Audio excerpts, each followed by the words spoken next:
If you're a person who feels guilty after eating something unhealthy, this is for you. We've all been there. You eat a cookie, a bag of chips, or a slice of pizza, and instantly, that little voice in your head starts up. The one that says you failed, you've ruined your progress, and you might as well just give up. What if I told you that this cycle of guilt and restriction is actually the biggest thing holding you back from feeling good?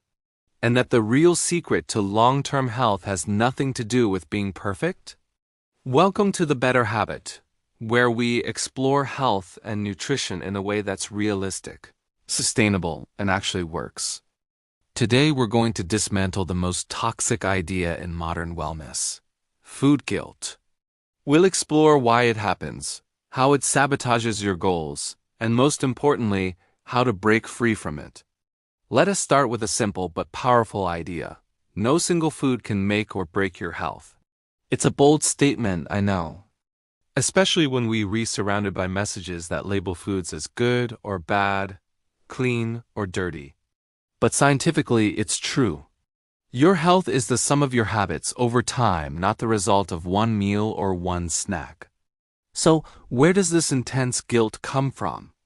It's a byproduct of diet culture, which thrives on creating fear and strict rules around eating. It tells us that our worth is tied to our willpower and that indulging in a forbidden food is a moral failing. This creates a psychological trap. When you label a food as bad, you automatically give it more power. It becomes this forbidden fruit that you crave even more. This isn't a lack of discipline. It's a natural human response called the scarcity mindset. When we're told we can't have something, our brains want it more intensely. Then, when you inevitably eat that food because, let's be honest, life is meant to be enjoyed, the guilt floods in. You feel like you've done something wrong. And this is where the real damage happens. That feeling of guilt often triggers a what the heck effect. The thinking goes, well, I've already messed up today, so I might as well eat the whole pint of ice cream. This leads to a cycle of restriction, overindulgence, guilt, and then even more restriction.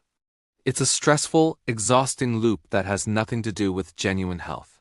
In fact, studies show that chronic stress, which food guilt certainly causes, can negatively impact your digestion, hormones, and overall well-being far more than a single piece of cake ever could. True health isn't about rigid control. It's about flexibility and consistency. It's about building a foundation of nourishing habits that support your body most of the time, while also leaving room for the foods you eat for pure pleasure and social connection. Think about it this way. Your body is incredibly resilient. It doesn't keep a perfect scorecard of every single thing you eat. It responds to patterns. If your pattern is to generally eat a variety of whole foods, get some movement, and manage stress, your body will thrive. A birthday cake, a holiday dinner, or a random Tuesday night pizza doesn't erase that pattern. It's just part of it. So how do we start breaking this cycle and building a healthier relationship with food? It starts with changing your mindset, not your entire diet. Let's focus on one small actionable habit you can try today. Here's the takeaway. Practice neutralizing your language around food. This is a simple but transformative experiment.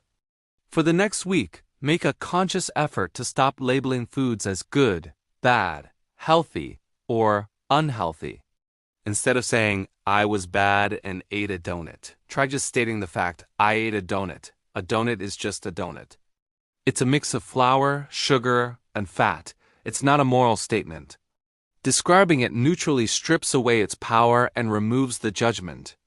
When you have pizza, notice what it is: a crust with sauce, cheese, and toppings. When you have a salad, it's a mix of greens, vegetables, and dressing. By observing food for what it is, you begin to disconnect it from feelings of guilt or righteousness. This simple shift helps you see food as nourishment, energy, and sometimes just plain enjoyment. It's not about letting go of your health goals. It's about pursuing them from a place of self-care, not self-punishment. You're not giving up, you're giving up the guilt. And that's the most powerful step you can take toward a truly healthy and sustainable lifestyle. This is about progress, not perfection. It's about building a better relationship with yourself, one meal at a time. If this helped you, like the video and share it with someone who could use a break from food guilt. Let me know your thoughts in the comments. What one food you like to enjoy without the side of guilt? And be sure to subscribe to The Better Habit for more simple, science-based ways to feel better every day. Thanks for being here.